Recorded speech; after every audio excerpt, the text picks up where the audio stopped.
Que o Senhor Jesus possa Ele... O som tá bom aí, gente? Hein? Pois é, mas tá ligado aqui. Não, tá ligado. Não, agora desligou. Desligou. Alô? 1, 2, 3. Tá bom, né? Bom, que o Senhor Jesus possa Ele trazer aos nossos corações a sua paz. Estamos endereçando a todos que aqui se encontram, da ANG Lagos, o abraço fraterno dos companheiros espíritas da Associação Médica Espírita de Araruama. E nesta tarde, noite, nós viemos conversar, estabelecer uma reflexão em torno da proposta que o tema enseja. A primeira expressão é meio complicada. Alexandre Aksakov. A segunda, abrasileiramos integralmente. E Chico Xavier. Provas da imortalidade da alma. Por onde vou fazendo essa palestra, eu indago, mas não vou indagar a vocês, as pessoas, se elas acreditam que morrendo vão viver. Ou se fica alguma dúvida, uma pulga atrás da orelha, ou coisa que o valha. Né? Então, muitos dizem que tem assim uma certa dúvida. Não gostariam de entrar na fila agora. Né? Outros têm uma certeza profunda. Né? Muito interessante tudo isso, né? Uma vez eu conversava com um amigo espiritualista, não espírita, mas espiritualista, ele me disse assim: Zé Hélito, alguém voltou para contar? Eu falei, ué, como assim? Né? Ele deveria, como espiritualista que é, de um grupo onde a atividade mediúnica ocorre, ter esse conhecimento. Né? No entanto, meus queridos amigos, nós vamos ver na doutrina espírita algo interessante que às vezes as instituições espíritas deixam passar. No capítulo 1 do Evangelho segundo o Espiritismo, os embaixadores da luz, que assessoraram Allan Kardec no erigir do Espiritismo, eles dizem assim: o Espiritismo é uma ciência nova, que vem demonstrar aos homens, através de provas irrecusáveis, a natureza e a existência do mundo espiritual e suas relações com o mundo corpóreo. Olha que coisa curiosa, é uma das funções da doutrina espírita. Apresentar provas irrecusáveis. O que é uma prova irrecusável? Algo inquestionável. Mas aonde estão essas provas? Elas são abundantes. Eu ainda encontro raríssimas casas espíritas, pensem os senhores, aonde essas obras são estudadas. Quem já ouviu em casas espíritas, por onde passa, estudar Alexandre Aksakov, César Lombroso, Ernesto Bozano, Paul Gibier, Alfred Russel Wallace, Gabriel Delany e Leon Denis. Aqui nesta casa é uma das poucas que eu já vi estudar essas obras. Quem são esses homens, em primeiro lugar? Eles não eram espíritas. cientistas que reencarnaram com essa função de estudar a paranormalidade humana e demonstrar a existência do espírito e a continuidade da vida depois da morte. Mas as criaturas não estudam, não sabem. Essas obras são obras densas. Eu não vou estudar uma obra dessa porque ela é densa, ela é compacta. É uma obra de um cientista que estudou diversos casos. Muitos deles, quando foram investigar esses médiuns, eles foram para desmascarar, porque achavam aquilo uma impropriedade e um absurdo. Então vamos lá analisar, vasculhar, investigar e demonstrar que isso é uma grande falácia. Estão ludibriando, estão enganando. E se depararam com a realidade inquestionável da continuidade da vida depois da morte. Então, vejamos que coisa interessante. Eu pergunto aos senhores e pensem aí, aonde isso estuda, aonde essas obras são estudadas? Essas obras iam parar de ser publicadas pela Federação Espírita Brasileira. Porque vocês sabem por quê? Porque os espíritas não adquirem Lima para estudar. Não adquirem. Mas adquirem sem qualquer crítica, né? Uma flor no vasculhante, uma roseira no vasculhante. Mas entenderam, né? Então, meus queridos amigos, então nós vamos ver, eu não vou ficar aqui à tarde e noite historiografando os grandes pesquisadores, não é isso. Mas nós vamos entender um pouco dessas questões. Quem foi Alexandre Aksakov? Alexandre Aksakov foi um conselheiro de Estado da Rússia. Trabalhou para o governo russo por mais de 25 anos. Era um indivíduo que não era só no âmbito das autoridades russas, mas da própria população. Ele tinha uma credibilidade enorme. Tradutor, jornalista, conselheiro da corte, conselheiro de Estado efetivo do czar Alexandre III, mestre na Universidade de Leipzig, na Alemanha. Após os estudos que ele realizou e se convenceu da imortalidade da alma por fatos probantes, abundantes, ele traduz para o russo as obras de Allan Kardec, do juiz Edmund, da Sociedade Dialética de Londres, com as suas atas de pesquisas variadas em torno da mediunidade e da vida após a morte. E em 1873, ele vai a Londres, a convite do senhor Luxemburg, pesquisar uma menina. Uma menina cuja, a pouca idade, a mediunidade era extraordinária, pungente. Na próxima reencarnação já vai vir melhor. Uma menina de recursos mediúnicos extraordinários, de peculiaridades paranormais abundantes. 15 anos. Florence Cook, também pesquisada por um outro cientista de renome, William Crookes. Então, no dia aprazado, num local determinado, ele chega àquele ambiente, uma sala.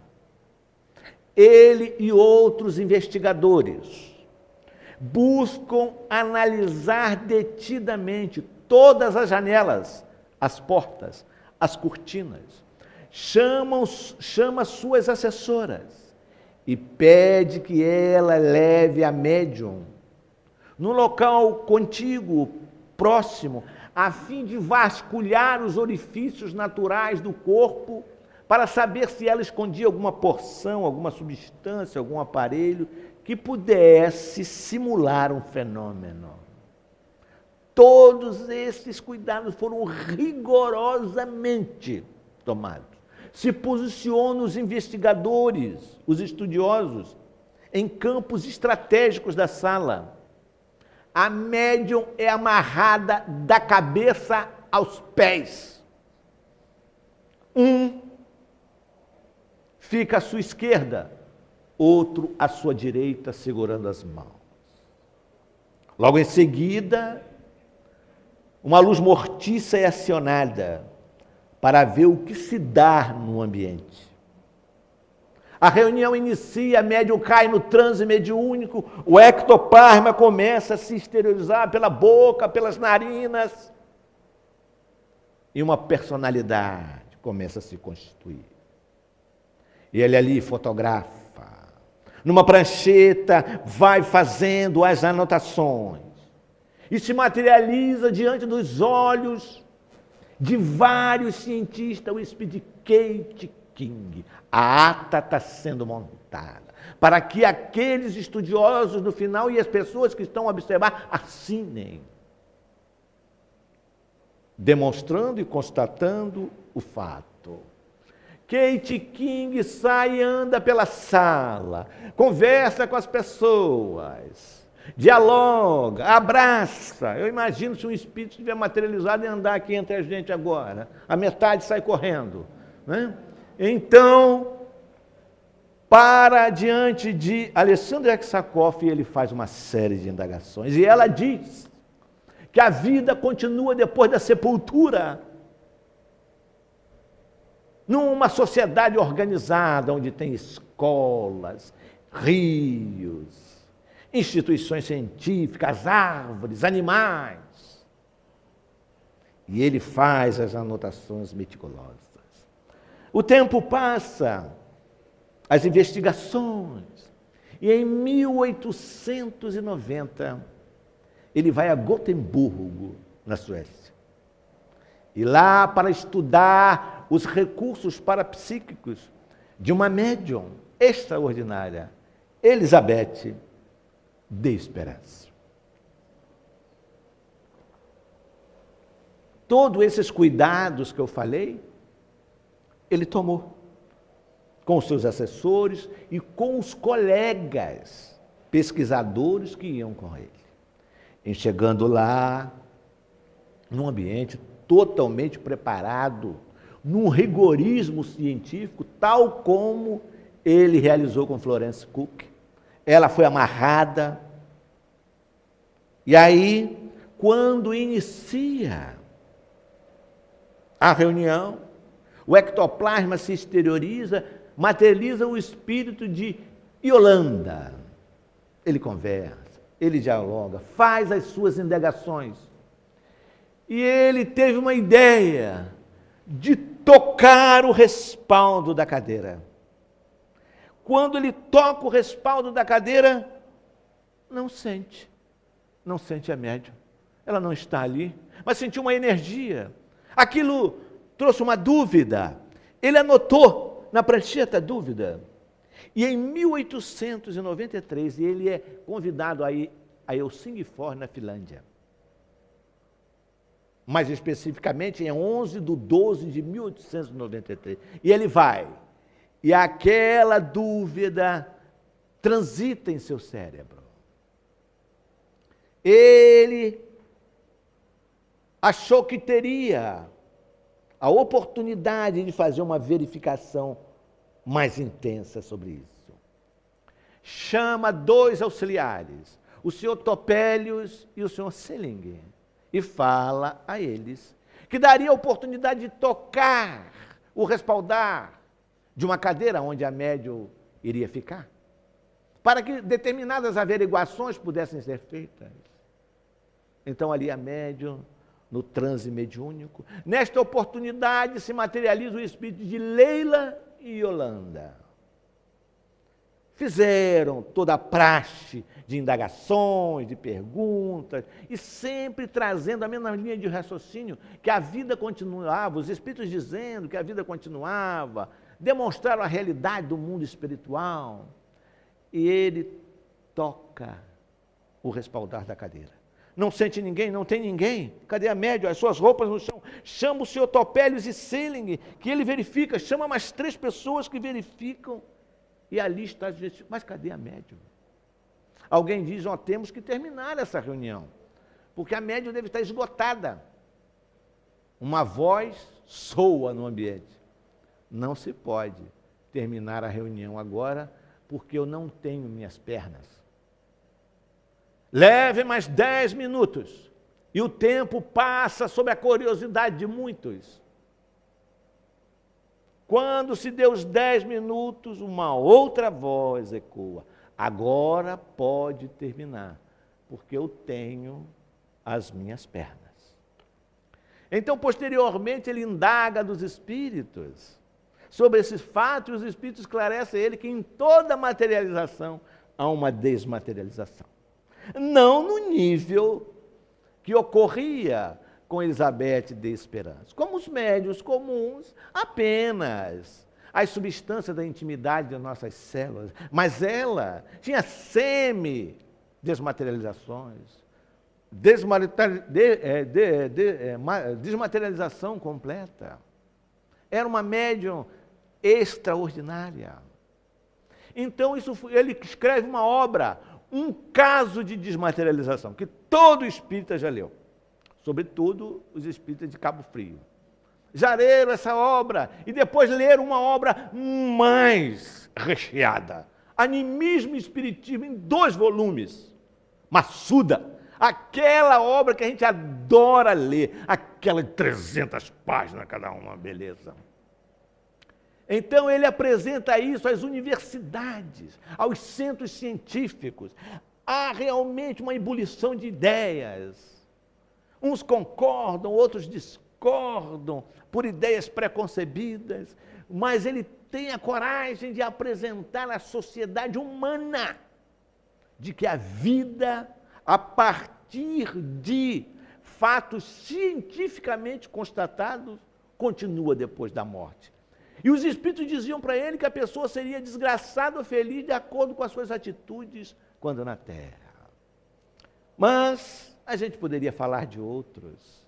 Nós poderíamos falar de um médium brasileiro pouquíssimo estudado, fantástico, Carlos Mirabelli, que inclusive fazia levitações e se desmaterializava. Uma coisa incrível. Ele estava num lugar, daqui a pouco ele estava no outro. Mas nós estudamos pouco isso. Não? Estudamos muito pouco. Mas existe uma figura notável. Uma figura daquelas, né, que ele por si só é uma personalidade científica, cristã. Ele por si só, o que é mais lindo em Chico Xavier? É a sua mediunidade ou a sua conduta? Não sei dizer. Né? Realizou um trabalho que ele disse que era o maior trabalho, que lhe trazia felicidade, muito mais do que os livros romanceados de estudo, que eram as cartas consoladoras. De uma implacável, sem nenhum excesso bairrista, de implacável ato científico. 1º de fevereiro de 1974, bairro do Anhangabaú, São Paulo. Um edifício de 26 andares, o edifício Joelma. Num determinado andar, uma chama crepita, se amplia, se dilata. O desespero é imenso nas pessoas, aqueles que se encontravam nos andares inferiores, fogem, lépidos, e conseguem salvar suas vidas. Mas aqueles que estão nos andares superiores buscam buscam o teto, o fogo, a fumaça, o peito a falta de oxigênio. Mas o edifício Joelma não possuía heliporto.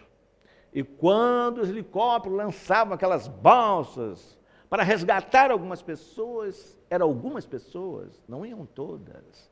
Ali se encontrava uma jovem de 21 anos, Volkmar, trabalhava na CREF Sul. Busca os andares acima, querendo fugir e salvar sua vida, a fumaça. Ela não consegue respirar, vai parando. E ele fica, quando o fogo a chama, a toma e morre carbonizada, como outros tantos. A notícia chega à família. Imagine os senhores, Chico Xavier dizia que a maior dor que se existe é você perder um filho, porque só sabe quem perde. É uma dor. É como que uma navalha arrebentar suas carnes. A mãe, em desespero, uma jovem cheia de vida, 21 anos, saudável, plenamente saudável. Mas um dia ouviu falar que no Triângulo Mineiro existia um homem que falava com os mortos, que era metido com essas coisas.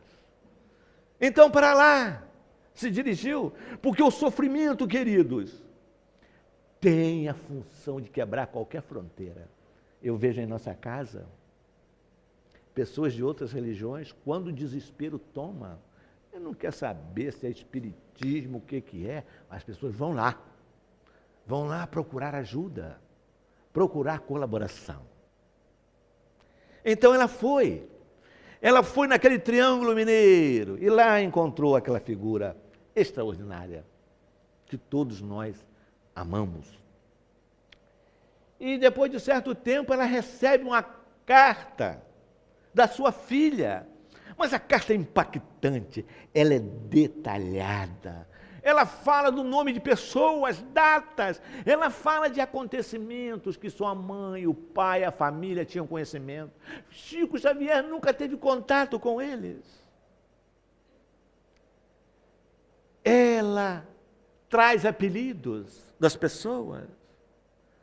Essa correspondência, além túmulo, é levada a um exame de grafoscopia, para saber se a letra e a assinatura corresponde ao do morto, e isso foi apresentado pelo laudo grafotécnico, uma realidade estupenda.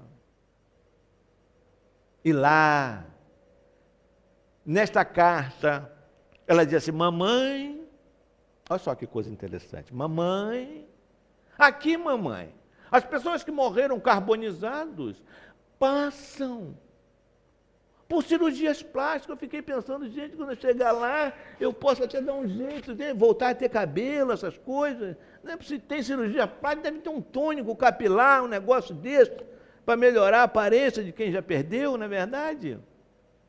Cirurgias plásticas. As pessoas vão dizer assim, né? Porque tem uns entendidos de espiritismo, que é um negócio, né? Ué, mas o espírito, com a sua força mental, não pode resolver isso? Os espíritos superiores, né? Os medianos, vão precisar das cirurgias plásticas. Veja que coisa interessante. Goiânia, bairro Campinas, em Goiânia. 2 jovens, José Divino e Maurício Garcês Henrique, de 15, conversam, dialogam. Arruma aí um cigarro para a gente fumar, uma carteira de cigarro aí. Vai ali na bolsa do seu pai, Zé Divino, e abra, vê se você encontra uma carteira de cigarro. Meu pai não gosta que mexa nas coisas dele.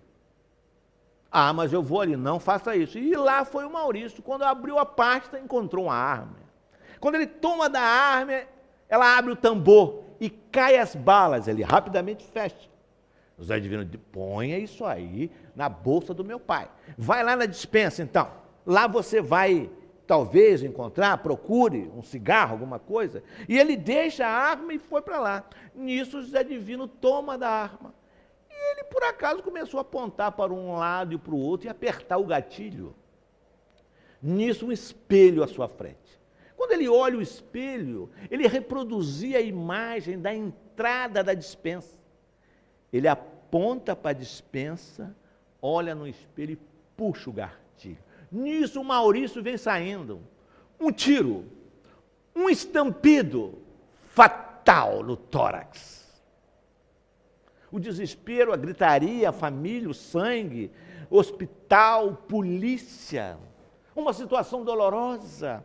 O jovem de 15 anos não resiste aos ferimentos e morre. Imagina a família, 15 anos, e morre. Uma dor pungente, um sofrimento dilacerante. E aí, as pessoas para consolar, as pessoas para ajudar. Alguém orienta, ir a Uberaba, ver se ela conseguiria receber uma correspondência de além-túmulo. E aí, ela vai. Em lá chegando, depois de um certo tempo, não foi... Porque, como dizia Chico, o telefone toca de lá para cá. Ela recebe uma mensagem. E nesta mensagem, Maurício Garcês Henrique inocenta o José Divino. Que ele não teve a intenção de matar. Inclusive, o exame de balística feita pela polícia observou que não existia um nexo de previsibilidade. Ou seja, ele não teve a intenção de tirar a vida do amigo. Então, aquela carta foi colocada aquela carta psicografada foi colocada no processo como elemento de defesa, e o juiz da 6ª Vara Criminal de Goiânia, Orimar Basto, absolve José Divino. Aquilo foi uma repercussão no Brasil e no mundo. O morto volta e consegue libertar o vivo. E é jornal, é entrevista, né? São revistas que falam. Há uma divulgação muito grande. Posteriormente, essa sentença é revisada, porque não existia jurisprudência, não existia lei, né, para isso. E o José Divino foi tido como culpado, mas ele não foi preso porque era primário. A carta também é levada para um exame de grafoscopia, para ver se a letra é do morto e a assinatura também, confirmada por laudo científico, a demonstrar isso, a continuidade da vida depois da morte. E aí a gente fica perguntando assim, se todos nós que estamos aqui sentados temos certeza de que a vida continua depois da morte, o que nós estamos fazendo de nós mesmos? Né? O que nós estamos fazendo? Porque a doutrina espírita demonstra isso factualmente através das experiências científicas, demonstrando o que nós estamos fazendo. Porque daqui a pouco a gente vai morrer. Vocês sabiam disso? E tem o seguinte, ninguém sabe a hora. Eu recebi há pouco uma notícia de um amigo meu, espírita, que deu uma melhorada, mas está esperando aí uma cirurgia cardíaca. Nunca teve nada. Né? Eu fico a pensar, né? Que daqui a pouco a gente pode morrer, desencarnar, e aí? Né? Porque, veja bem, às vezes a gente diz assim, não, mas eu sou uma pessoa consciente. Aqui a gente olha para vocês assim, a gente vê realmente que vocês são pessoas conscientes, pelo semblante e tal. Mas lá em Araruama tudo é meio complicado. Aí eu fico assim, né? O que é consciência, né? Consciência é uma coisa mais ou menos assim, ó. Você sai da sua casa para fazer a sua compra e vai ao supermercado. Chegando lá, você compra assim, arroz grangeiro, feijão com Brasil.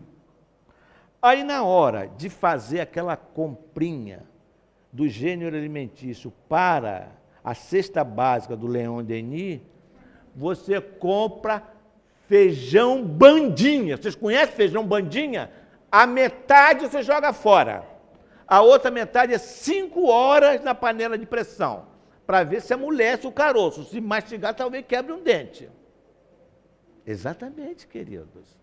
As pessoas chegam na casa espírita com 5 televisões, todas aqui para os assistidos, mas com 5 tubos de imagem queimado. Quem precisa disso, meu Deus? A gente pensa que isso é brincadeira, mas é verdade. Traz um bolsão de roupa, a roupa tudo rasgada. Não, mas agora tudo é moda, o pessoal anda rasgado. Tudo é moda agora, o pessoal anda rasgado. É moda. É assim, queridos. É assim.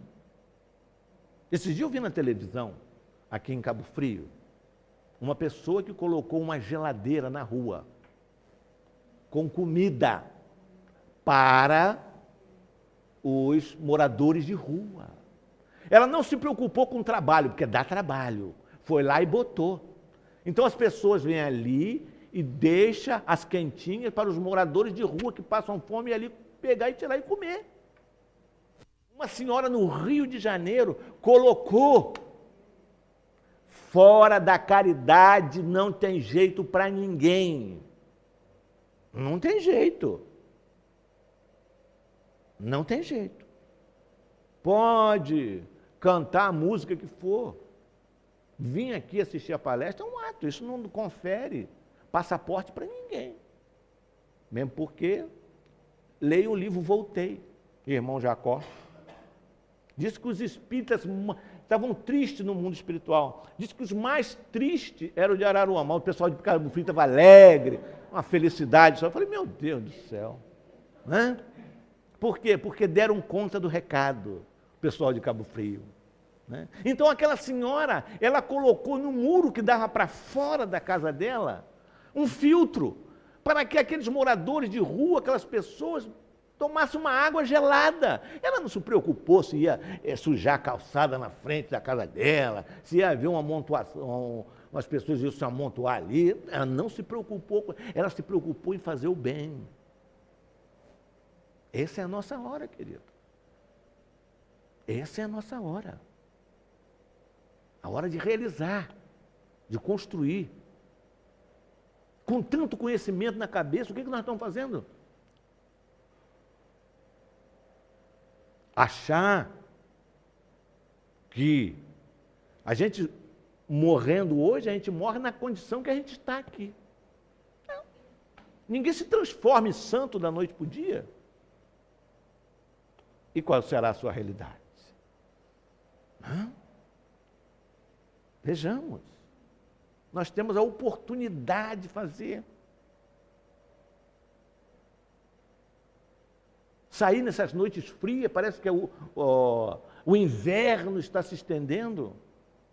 Nós encontramos moradores de rua, pessoas a todo momento. Enquanto você está na sua casa aquecido, dormindo confortavelmente, com aquele controle remoto, e aperta um botão, aperta outro, é Netflix, não sei o que mais. Tem pessoas padecendo na rua. Você sabe lá o que é dormir no chão? Você não sabe. Você nunca precisou disso. Você não sabe. Ninguém é tão pobre que não possa comprar uma manta, um cobertor e dar para uma pessoa dessa. Toda vez que fizer a um desses pequeninos, é a mim que você faz, disse Jesus. Né? Tem gente que só gosta de fazer palestra. O que eu vou fazer? Não, mas você não... não, eu não aguento.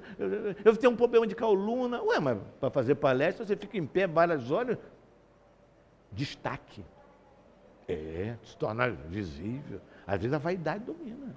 Uma vez um amigo meu procurou Divaldo Pereira Franco, era um orador exímio, e falou assim para ele: Divaldo, é só fazer palestra? E Divaldo disse para ele: meu filho, é bom fazer palestra, as pessoas olhando, né? Aplaudem, não sei o quê.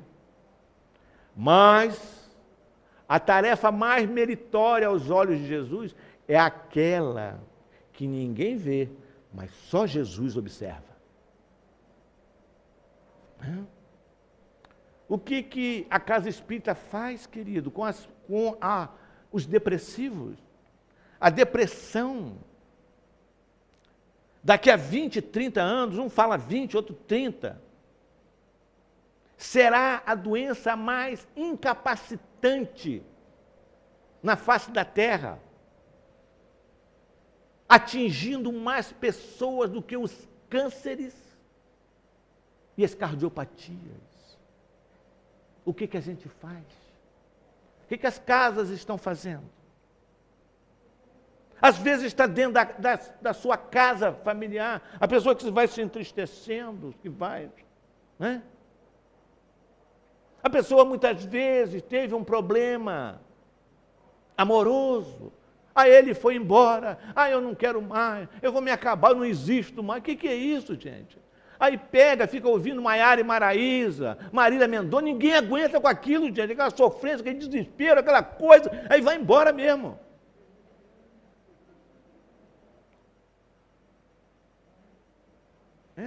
Mudar. E a pessoa não sai sozinha, não, de uma depressão, não, hein? A pessoa não sai sozinha. Vai ao psicólogo, vai ao psiquiatra. Não vou não, porque isso são profissionais para doido, não estou doido. Por que doido? Se você não for, que vai ficar doido.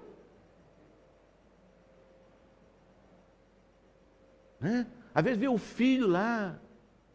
Agora vi na televisão um jovem universitário da USP, estudando ciências sociais, sociologia. Começou a se angustiar pela questão do país, do Brasil. Aflito, revoltado, mergulhou num quadro de depressão, foi indo, de tristeza em tristeza, cometeu o suicídio.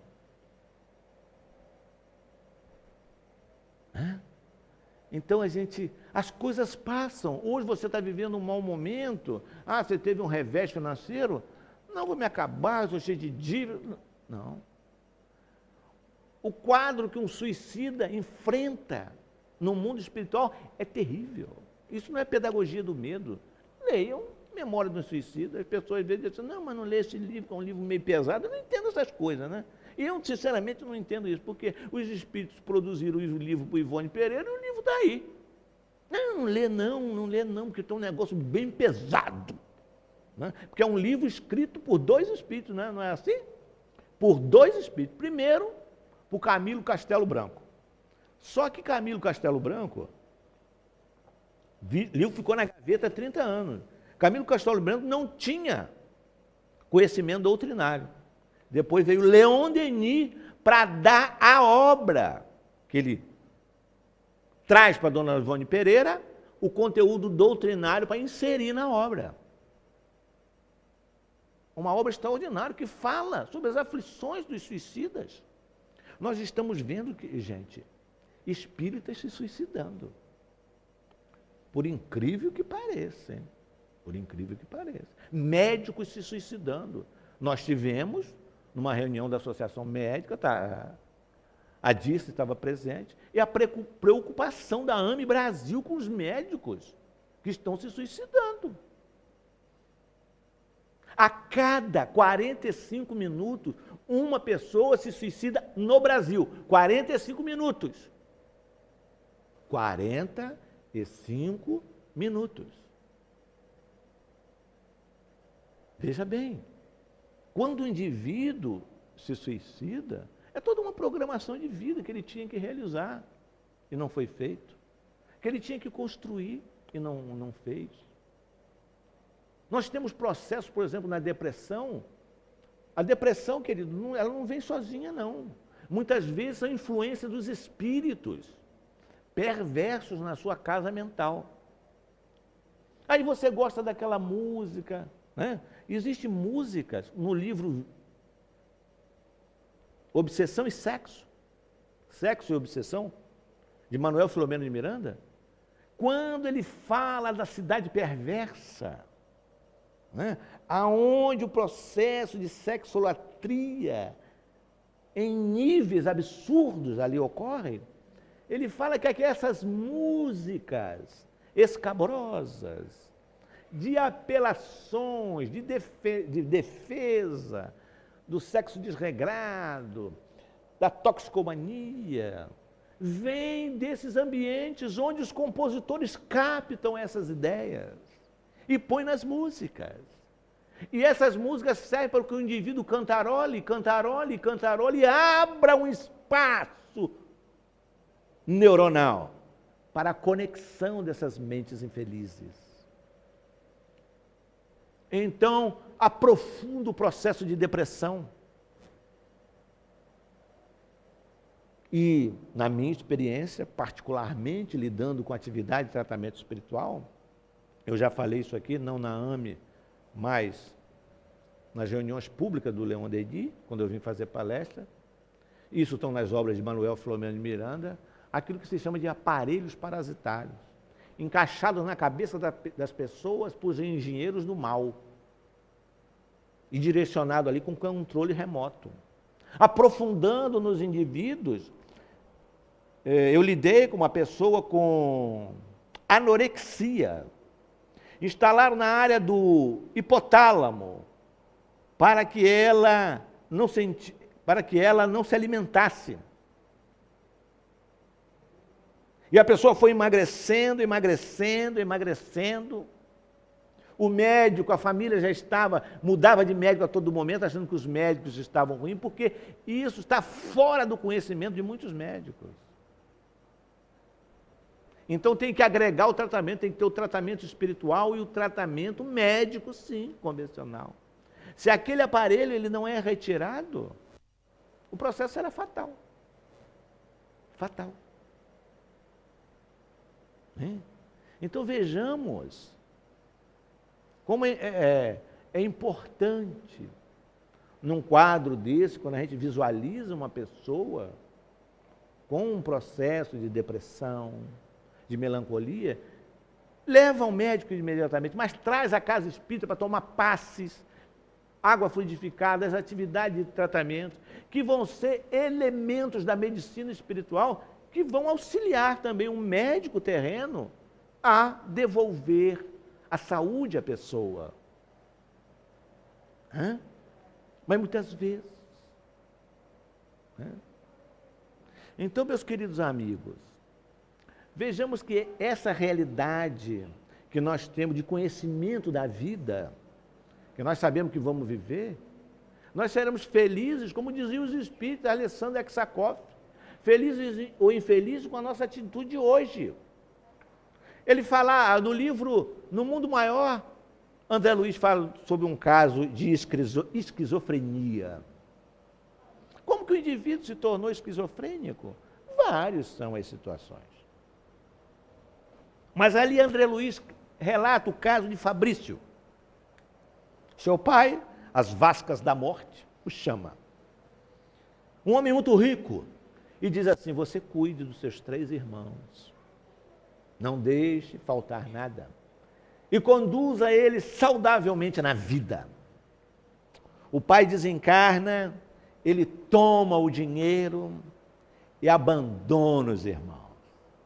Os irmãos morrem na loucura, na sarjeta, e passa a obsediá-los. Tal era o ódio. E ele passa a ter quadro de ouvir vozes, de ter manias, e vão sugando a sua saúde até que doenças variadas liminam o corpo físico e ele desencarna. Então, esse problema, as problemáticas que nós enfrentamos são as nossas condutas. E nós só iremos equacionar isso com o autoconhecimento, a melhoria de nós mesmos e o trabalho no bem. O trabalho no bem vai queimando nossos karmas negativos.